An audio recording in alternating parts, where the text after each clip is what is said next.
Hi, I'm Steve from Nearly Wild, and today I'm here with... My name's Garey Hull, and I am also known as Ibladesmith. Brilliant. Ibladesmith, that's Ibladesmith. Explain that one to me. Well, I've been making knives for almost 20 years. Wow.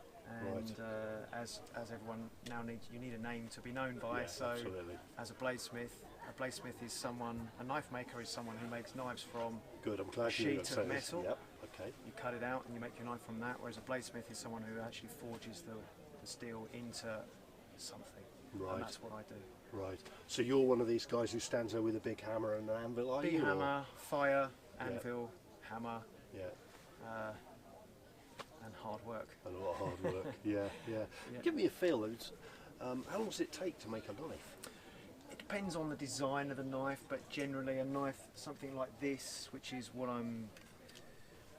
is my own design, and I pretty much 90% make these, which I'm calling the wilderness knife. Something like this would take me 2 to 3 days from start to finish. Wow, that's a lot of time. From raw material to the actual thing. Yeah.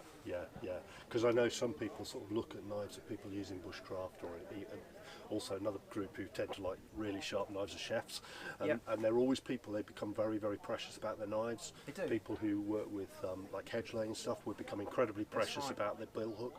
But there's a lot of work goes into it, isn't there? Well, there is. If you either buy one of my knives or someone else's knife, if you buy, it's just a working tool. Yeah. And as everyone's granddad has always said, get the best tools you can possibly afford, and if you get something that's good quality and well made, it's going to last your whole lifetime, which is why people are precious about their knives. You shouldn't really let anyone else use your knife, because no one's going to look after your knife as well as you do. Yeah. Chefs don't let anyone else in the kitchen use their knives, and that's for that reason. Yeah, absolutely. So tell me a bit, I mean, I'm interested because you and I have had a bit of a chat at other points as well, and learning a little bit about what you're doing, and I know you're quite interested in the natural world and the environment. Yeah. And that's, I mean, give me a feel. I mean, where's the connection between a knife and the natural world? You know, what's the connection for you? A knife is probably one of the oldest tools on the planet. Since the Stone Age, humans have been cutting tools to skin an animal or make clothing, to cut clothing, you know. It's quite, what got me interested about 20 years ago, I was on a bushcraft course, and on the course they gave you a knife to use, and I never really used a knife for anything other than cutting vegetables in the kitchen kind of thing.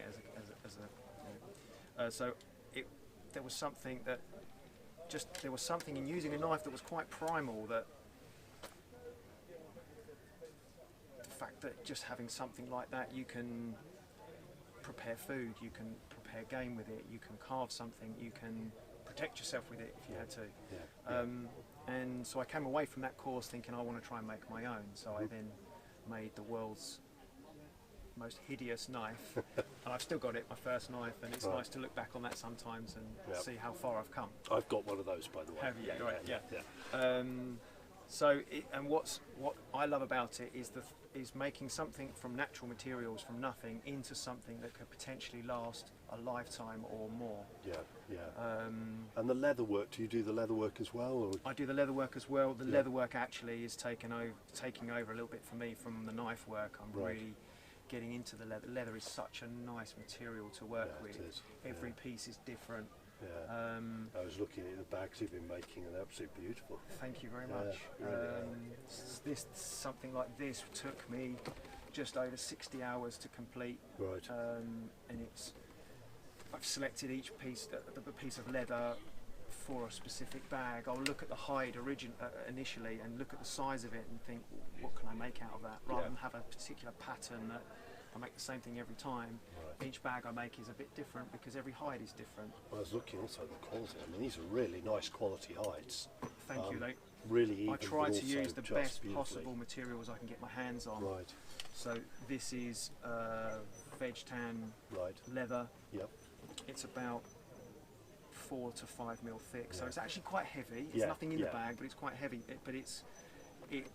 Because it is veg tan leather, it will mould to you. So if you wear this on your back, this will become your bag. That will mould to the shape of your back, and it will fix in that position. It just becomes the most comfortable thing you've ever worn. Your lifetime bag.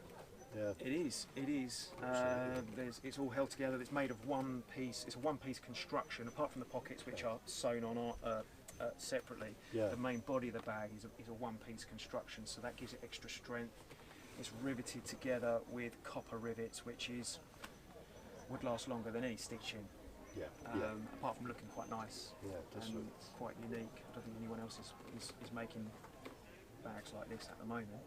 Nice. And all the hardware is all solid brass. Which again is an issue because a lot of cheaper bags, they're not using decent quality material. That's right. And you're putting that much work in, you want That's the good right. stuff. There's close to probably £200 worth of material in that one bag. Right. Yeah. Just material costs. Yeah. No, I can believe that.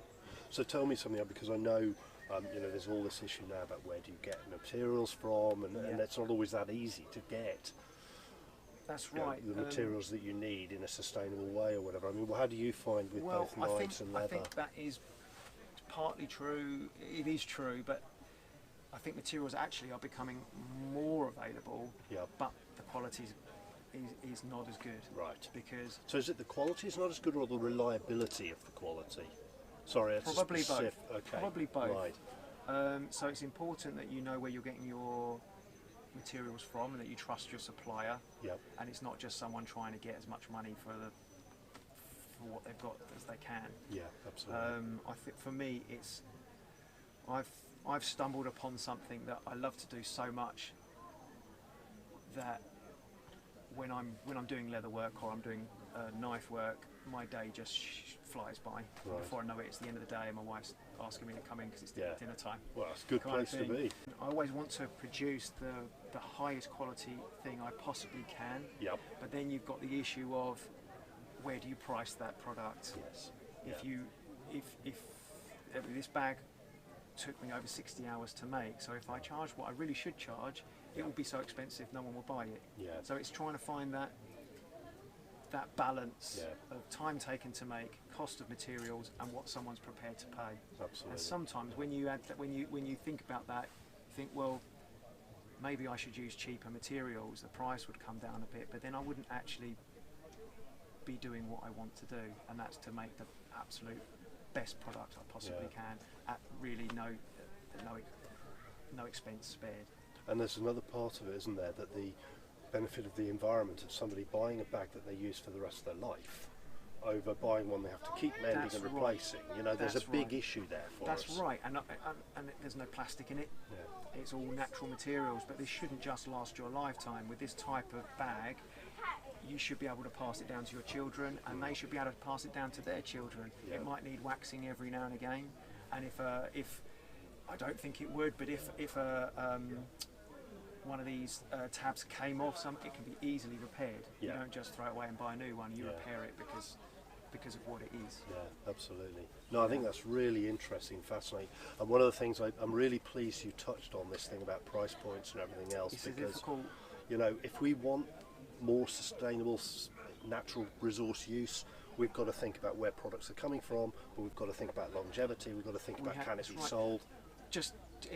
What you've just said there has made me think about buying water in plastic bottles. We all know if we buy water in glass bottles, it's better because glass can be recycled, but it's more expensive. And how many people are prepared to pay more for their water? I think things are changing. They are, yeah. And I think people are starting to come around to that way of thinking. And hopefully, as people as more quality leather comes on the market, being made by people using nature-friendly techniques, you can buy from local farm that's producing local leather, because a lot of skins, I don't know if you know where the sheep skins, I mean, I used to have a flock of Jacobs, and I wanted organic treatment, and I think at the time there was only 2 places in Britain that would do organic treatment of fleeces, so that I could actually have the rugs on the floor. Now I think it's starting to increase, you know, and there's people we know that are starting to look at making stuff with fleeces and things, and that opportunity is increasing again. But you need those people available for people like you to be able to make quality product like that. So great. No, it's really helpful. Thanks very much for the interview. And you know, as always, we'll put more information about the business on the bottom of the YouTube video, and you can see more about it and hopefully learn a lot more. Thanks very much. Cheers. Great. Thanks a lot. Thank you very much for watching. I really hope you enjoyed. If you liked it, subscribe. If you didn't like it, leave a reason in the comments as to why.